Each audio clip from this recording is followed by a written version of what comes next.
बागेश्वर में जिला खनिज न्यास यानी डीएमएफ फंड के करीब 28 करोड़ रुपए के खर्च को लेकर कांग्रेस ने अब सरकार और प्रशासन पर सीधे सवाल खड़े कर दिए हैं।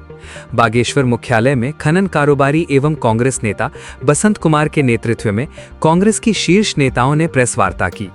पूर्व सांसद प्रदीप टमटा, पूर्व विधायक कपकोट ललित फरसवाण और पूर्व जिला पंचायत अध्यक्ष हरीश ऐठानी समेत दर्जनों कांग्रेस नेताओं ने डीएमएफ की धनराशि के इस्तेमाल में गंभीर अनियमितताओं के आरोप लगाए। कांग्रेस नेता बसंत कुमार का आरोप है कि बिना कार्यों के प्रस्ताव के ही डीएमएफ की धनराशि खर्च कर दी गई। इतना ही नहीं, जिस ऑडिट को लेकर सवाल उठ रहे हैं वह भी हाईकोर्ट नैनीताल की फटकार के बाद डीएम बागेश्वर द्वारा एक निजी कंपनी से कराए जाने का आरोप लगाया गया है।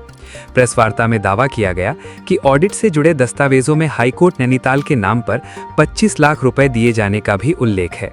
कांग्रेस ने सवाल उठाया कि आखिर खनन प्रभावित क्षेत्र के विकास के लिए निर्धारित धनराशि को नियमों के विपरीत जिले से बाहर कैसे भेजा गया।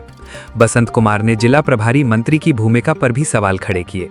उनका आरोप है कि बिना प्रस्ताव के ही विकास कार्यों की घोषणाएं होती रहीं और डीएमएफ फंड से करोड़ों रुपए के काम करा दिए गए। सबसे बड़ा सवाल अब करीब 28 करोड़ रुपए के उन कार्यों को लेकर है जिनके दस्तावेज कांग्रेस के मुताबिक जिलाधिकारी कार्यालय में उपलब्ध नहीं है। यानी सवाल सीधा है, डीएमएफ का पैसा किस प्रस्ताव पर खर्च हुआ, किसके आदेश पर खर्च हुआ, कहां-कहां काम हुए, और अगर करीब 28 करोड़ रुपए के खर्च से जुड़े दस्तावेज ही उपलब्ध नहीं हैं, तो फिर इस पूरे मामले की जवाबदेही किसकी है। आज का जो मुख्य विषय है वो विषय ये है कि मैंने 3-4 दिन हो गए, आज से 5 दिन हो गए हैं, मैंने 5 दिन पहले जिलाधिकारी महोदय को एक ज्ञापन दिया है।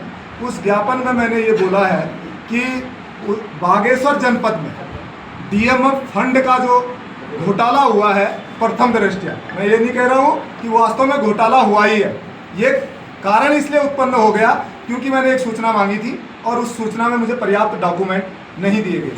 और अभी भी मैं ये अपेक्षा रखता हूँ कि वो पर्याप्त डॉक्यूमेंट शायद प्रशासन के पास होंगे, हमारे ऑफिशियल्स सही काम कर रहे होंगे और उन्होंने सही तरीके से उस फंड का इस्तेमाल किया होगा, ऐसी मेरी समझ है। और अगर ऐसा है तो वो डॉक्यूमेंट मेरे को उपलब्ध करा देंगे और अपनी परिस्थिति को साफ कर लेंगे।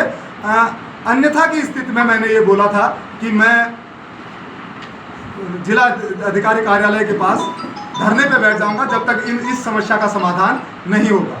और आज की जो वास्तविक स्थिति ये है कि आज मैं पत्रकार बंधुओं के सामने कुछ डेटा के माध्यम से कुछ सच्चाई लाना चाहता था, जिससे कि आपको शायद इस चीज़ का जानकारी मिल गया होगा। डीएमएफ फंड का करीब 28 करोड़ का जो है गड़बड़ हुआ है, घोटाला हुआ है। उसको घोटाला अभी शुरू में मैं नहीं कह रहा हूँ, इसलिए मैंने आपको बता दिया जिस कारण से नहीं कह रहा हूँ। हो सकता है उनके पास डॉक्यूमेंट हो।